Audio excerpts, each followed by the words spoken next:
Hey guys, welcome to week 3 of our series called Press Play. We are going to go hear a story about someone named Gideon. So I will see you right after this. Bye!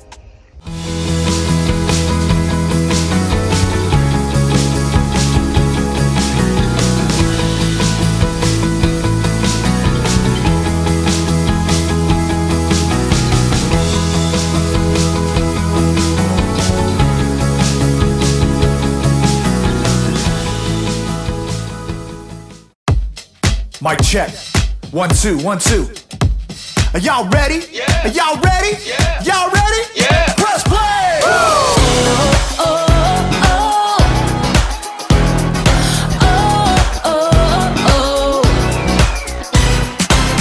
Jesus, we know we belong here because of your love for us that goes on and on forever.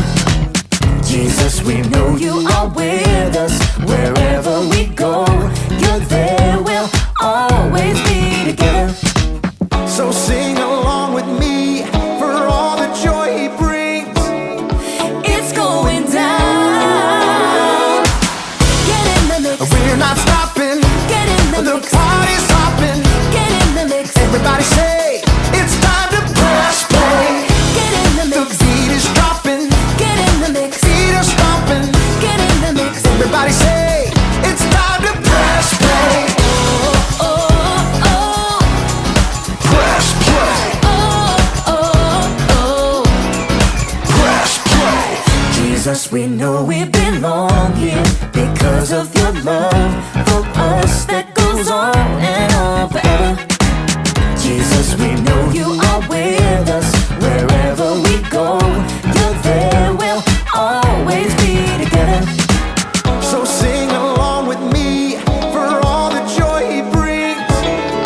It's going down. Get in the mix. We're not stopping. Get in the The mix. party's hopping. Get in the mix. Everybody say it's time to press play. Get in the The mix. beat is dropping. Get in the mix. Feet are stomping. Get in the mix. Everybody say it's time to press play. Oh, oh. Press play. Oh, oh. Press play.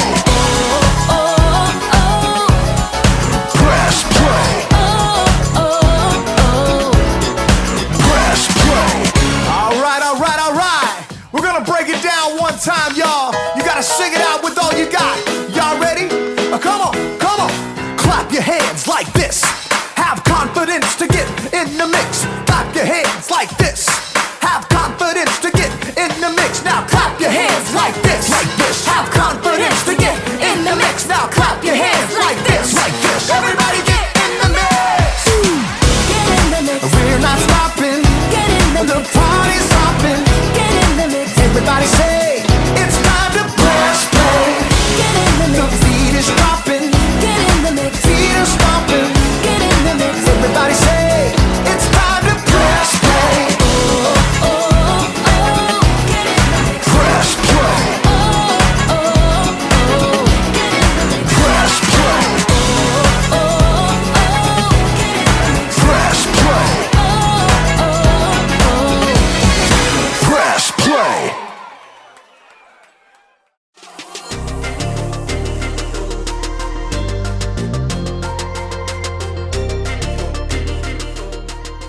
Hey everyone, I'm Graham, and I'm here to give you a little bit of confidence. Confidence is learning to see yourself the way God sees you. When you're confident, you don't just sit around waiting for something to happen. No, when there's a game to be played, you get off the bench and play. When there's a challenge to be met, you face it head on. When there's music to be played, you get in the mix, grab an instrument, and make some noise.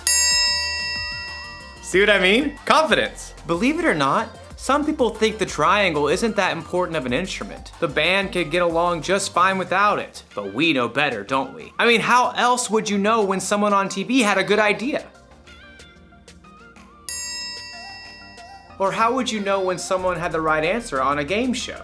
The answer is the Yangtze River.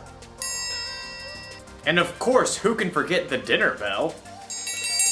Come and get it! Sometimes something that doesn't seem important can make a big difference. And in today's story, we'll see how God used someone who didn't think he was important. And that someone's name was Gideon? Right, Gideon. See you in a bit. The Bible. It's 66 books of history, stories, letters, and poetry that fit together to form God's one big story. The epic adventure of how He created us and loves us so much that He made a way to rescue us. As we travel through the Bible, from Genesis to Revelation, we discover people who met God and found their lives changed forever. Now, for an amazing story, inspired by the book of Judges, chapters 6 through 8. As many times before, the Israelites turned away from God. He allowed the Midianites to take over their land. God's people hid out in caves. When they tried to grow plants or tend to livestock, the Midianites would show up and destroy their crops and animals. At last, the Israelites cried out to God for help. He heard them and sent the angel of the Lord to a man named Gideon, who was threshing grain in a winepress. Mighty warrior, the Lord is with you. All Gideon could do for a moment was stop and stare. Pardon me, sir. You said the Lord is with us? Then why has all this happened? The Lord has deserted us. You are strong. Go and save Israel from the power of Midian. I am sending you. Pardon me, sir, but how can I possibly save Israel? My family is the weakest in the tribe, and I'm the least important member. I will be with you. Even with a direct message from the Lord, Gideon was still nervous about the whole thing. Give me a special sign. Then I'll know it's really you talking to me. So God gave Gideon a sign, sending fire to burn up meat and bread. God's spirit was with Gideon, and when the Midianites and the Amalekites gathered to attack, Gideon sounded a trumpet for the Israelites to follow him. But even as the army gathered, Gideon once again pleaded to God for another sign. God responded by letting dew fall on a fleece, and then on the next day, only on the ground surrounding it. Okay, I've got it. Thank you. At last, Gideon was convinced God wanted to use him. He camped with 32,000 men at the spring of Harod and prepared for battle. Here, God spoke again. I want to hand Midian over to you, but you have too many men. Too many?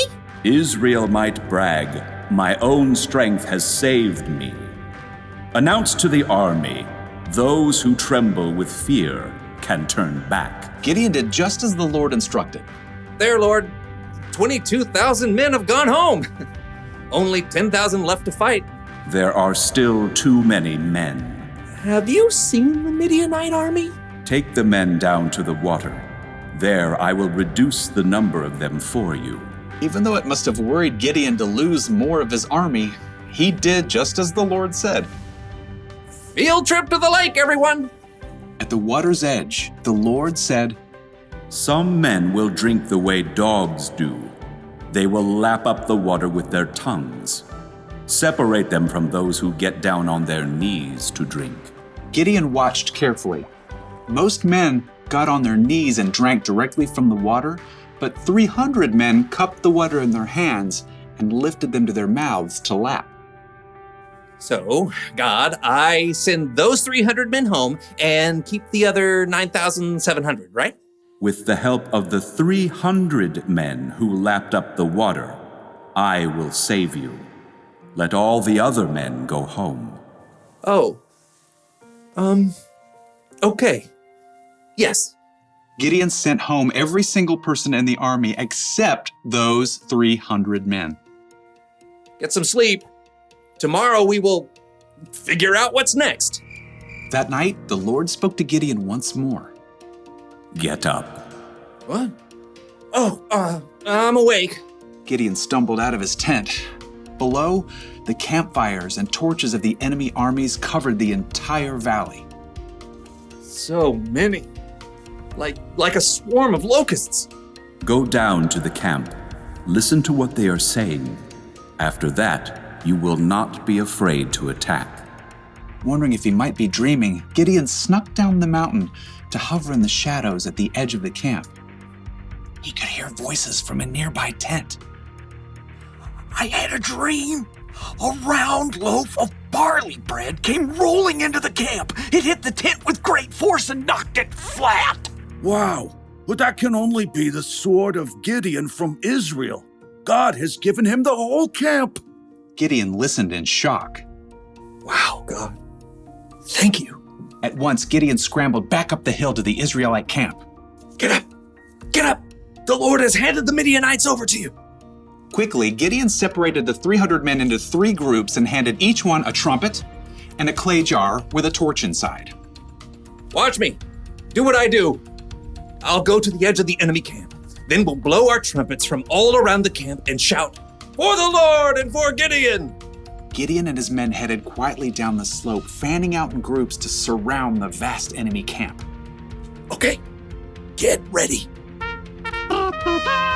As soon as Gideon sounded his trumpet, he smashed his jar so the torch shone brightly. The other 300 men did the same.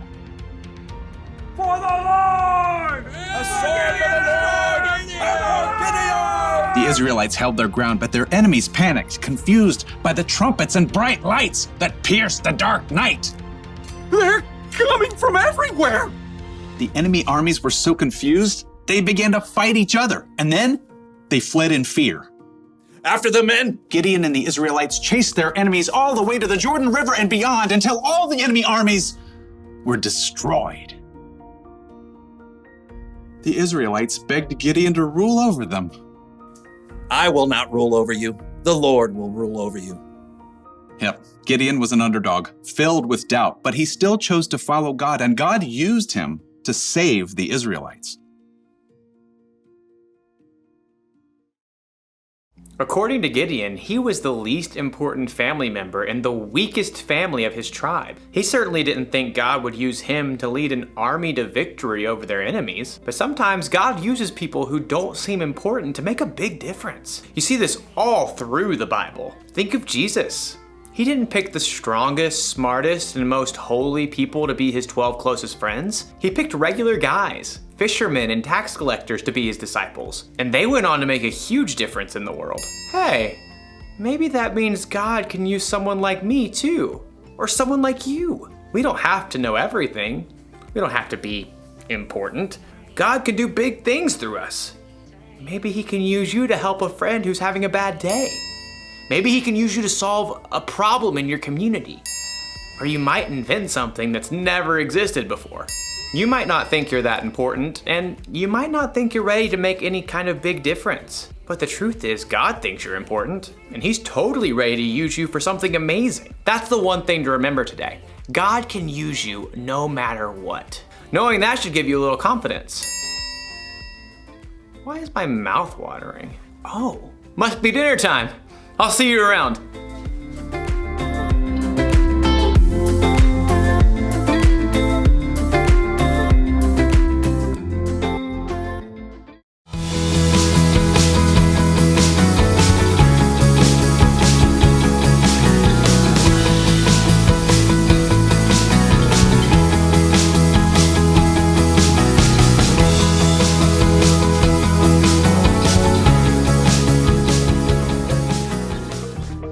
Hey guys, I hope you enjoyed that video.